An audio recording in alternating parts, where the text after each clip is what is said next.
Hi, I'm Dr. Alan Arnette, and this is my friend Natasha MacAller. We recently just finished a Facebook Live post where we introduced 3 recipes from her new book, Spice Health Heroes, available through major book distributors right now. If you go to our website, mine, parkviewwellness.com, hers, dancingchef.net, you can order the book and you'll find the recipes from our previous Facebook Live. For those of you who are joining us after we just finished filming our Facebook Live, you may remember that Natasha got bit by her own recipe. How did that feel, Natasha? Oh, it was a little tickle that turned into a very big tickle and turned into coughing. And all these recipes today are with my Spice Hero peppercorn, and I got. Well, what did you find helped it the most?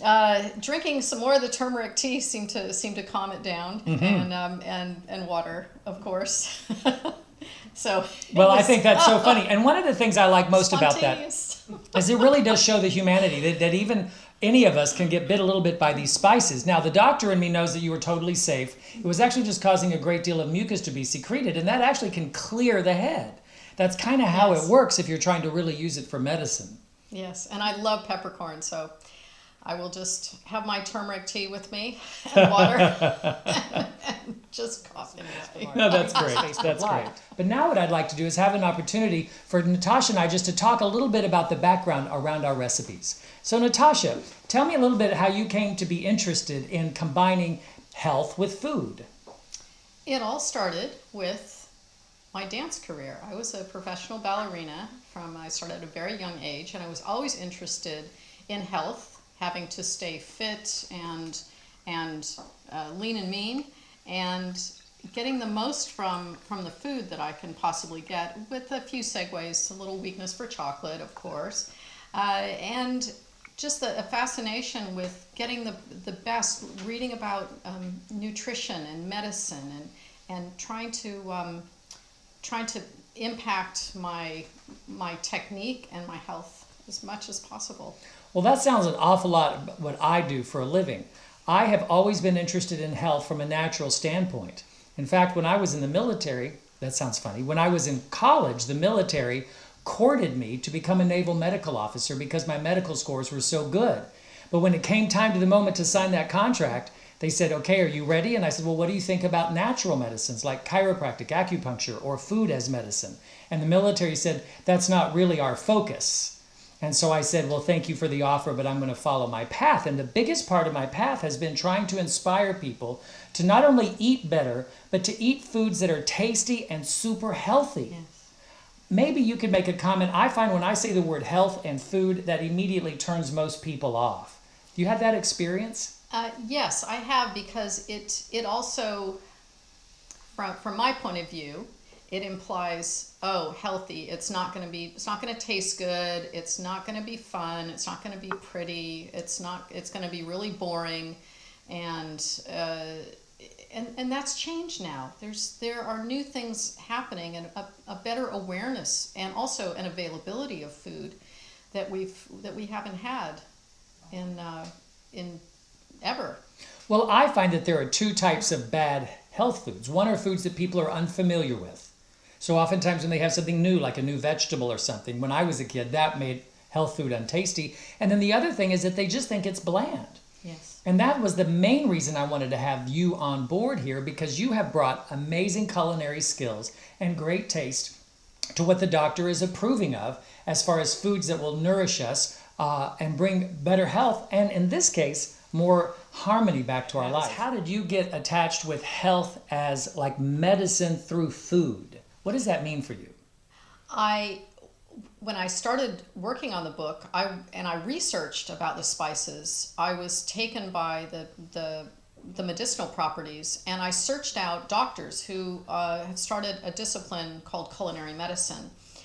One, John LaPuma, was based in Santa Barbara, was one of the first culinary medicine doctors, wherein he has a proper medical degree. He is a doctor, but he's also taken a culinary course, so he can incorporate the nutrition and really understands how to make the food. And this is the only book that I'm aware of. I have 8 medical doctors in this book, proper medical doctors, who talk about the health benefits of spices. And each spice with 30 spices has a quote from a medical doctor. So it's very exciting to work together, to collaborate, chefs and doctors. One of the things I know that really kind of is inferring for many people is that we're looking at food from the molecular standpoint. So it's no longer just at the level of taste. It's like, what are the molecules? What's the structure inside of the different fats or the different spices or the different proteins? And in what way does that interact with our physiology? I find that a very interesting subject itself. It's definitely going to progress into the future. Yes. I'm going to propose we already have the answers. Regarding food, I'm going to propose that we already pretty much know how food works with ourselves. We just have to try to get a lot of marketing out of the way. We have to get a lot of industry out of the way and really go talk to grandma. Yes. Grandmas in most of the nations, the few that are left, really understood a lot about how to make foods. Not everyone, and certainly not saying science isn't going to progress and teach us some new things. No. I believe in Eastern and Western medicine, and I believe they can work together, and I've experienced that several years ago. So it's just exploring and learning more and more about what's out there nutritionally, these ingredients and these spices and these flowers and herbs. It's fascinating. Well, and that is certainly what you have brought us today. Let's have some of the tea that we made. This is the turmeric tea zan. That is the coconut milk and interesting spices. Right here, I don't know if you can see, but we have it actually boiling and steeping. And we can see that the cinnamon in here and the cardamom and the ginger and the turmeric actually are kind of moving together, and the black peppercorns. It's really interesting. And we just added some coconut milk and some honey. I just love this taste. So good. It's so soothing.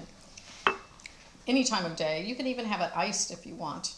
You can just steep it and then chill it down and serve it with cold coconut milk or even frozen coconut milk. I could see that. This would taste delicious, cool as well. And add a little squeeze of lime, which will give it a little zing.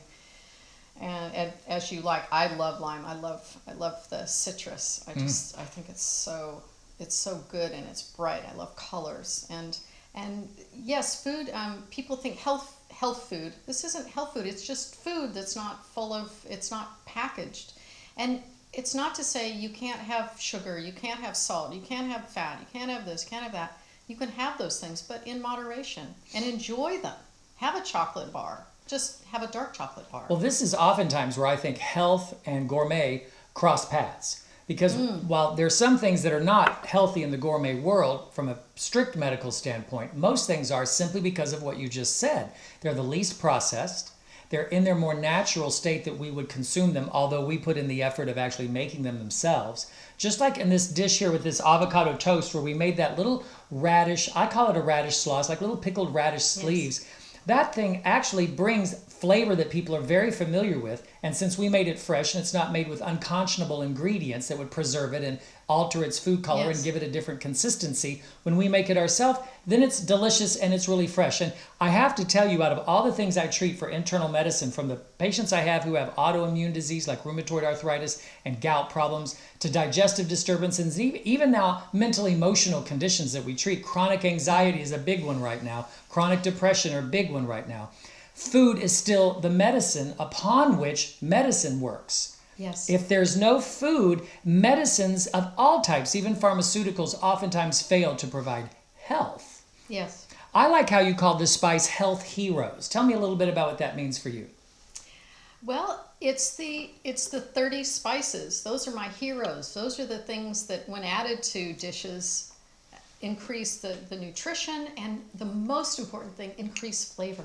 You don't need as much salt and sugar. You actually don't want as much salt and sugar with all of these powerful spices. You get the zing of ginger, and you get the lovely star anise. You get that lovely kind of sweetness, and so many things about spices. Spices were often traditional medicine. A lot of the pharmaceuticals, there are compounds in these spices that are found in traditional medicines. One of the most exciting and extraordinary ones is star anise. Star anise is very sweet to the taste. It helps lower blood sugar, and one of the compounds in it is ischemic acid. Is that right? It's used in Tamiflu. And when the flu season comes around, the avian bird flu, all that in China, where it's primarily grown, it's an evergreen tree. It's the fruit of an evergreen tree, and it's always dried before it's sent anywhere.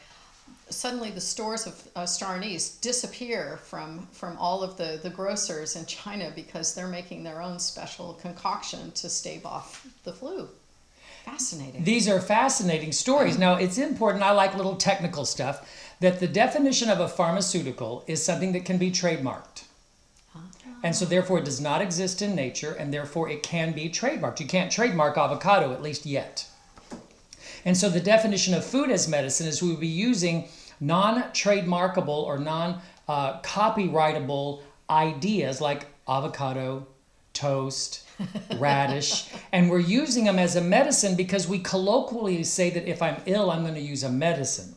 But we do need to differentiate that when we say medicine, there's the medicines that don't exist in nature that pharmaceuticals do to manipulate our chemistry. Sometimes they're very helpful. I'm not against them, certain, but they are different from food, and food are biochemical molecules that are more naturally aligned to the way we have evolved, and they actually work to correct our physiology. Yes. In strict definition, disease is where the chemistry has gone awry. But in most cases, symptoms are correctable by correcting the physiology. So we could say that's a medicine, but we need to be aware that that's not treating disease. That's treating the wellness model, the health model. So if I have a cold, like you said in our previous filming, that if we drink some of this tea, when sometimes in the right situation, that can even clear head colds. I've seen that happen a lot. And in many of my journeys to China, where I worked in the hospitals of Beijing and Hangzhou, we would use these seeming simple spices in a professional way to get really big results and very consistent results. Yes. Well, this is one of my favorite things you've introduced me to, and this is this turmeric smoothie. I'm calling it a sorbet today. This is friggin', you know? This is really quite delicious. How did you have the idea to mix cardamom with mango? I love cardamom, and I think I could if I could do cardamom on toast, I would do cardamom on toast. It's got this lovely, just intense, powerful aroma and flavor, and I think it goes beautifully with mango. It's a very tropical spice. It's got great health benefit. It's almost peppery, and I love it. So that's my favorite spice. I think it's a great combination. I'm really enjoying it. I want to have one more bite, though, of our avocado toast. And as kind of easy avocado toast can be, the fact that we put this feta cheese on it and the pickled radish and the little bit of that pink peppercorn. Yes. Let me just taste this once again. And I've made it on sourdough bread. We talk a lot about people that have gluten issues. Sourdough bread, because it's fermented, it's naturally the mother, it's fermented, and so it's more easy to digest for people that have issues with gluten. And so I put it on the sourdough bread, and I've always loved sourdough bread anyway. And it's such a simple thing. You can make it for an appetizer for a party. You can switch it around. You could do a big slice if you want. And I just the sourdough holds up to the toast and the radish. Well, before we go today, I'd like to end with a personal note from you, and tell me a little bit about what dancing chef means. Dancing chef is a combination of the two things that I have worked at in my life. I was first a ballerina, and then I became a chef. Tell us a little bit about who you danced for. You're being humble. I danced. I started dance when I was 6, and I worked. I eventually became a professional and worked with the Joffrey Ballet in New York City, Phantom of the Opera in New York City and Los Angeles, and the Boston Ballet. Oh, I see. Just around the corner Just stuff. around the corner. So, and then I went to culinary school, and that's what I wanted to do. I always loved cooking, so it was just a natural segue. And so your book can be found at your website, dancingchef.net. It also can be found at my clinic, and you would find that through parkviewwellness.com. All of this will be either at the bottom of this video, or if you go to either of our websites, you'll be able to find more information. Thank you so much for coming and spending this afternoon with me. I've really enjoyed this so much. Oh, it's been great fun. To your health. And to your health. Thank you.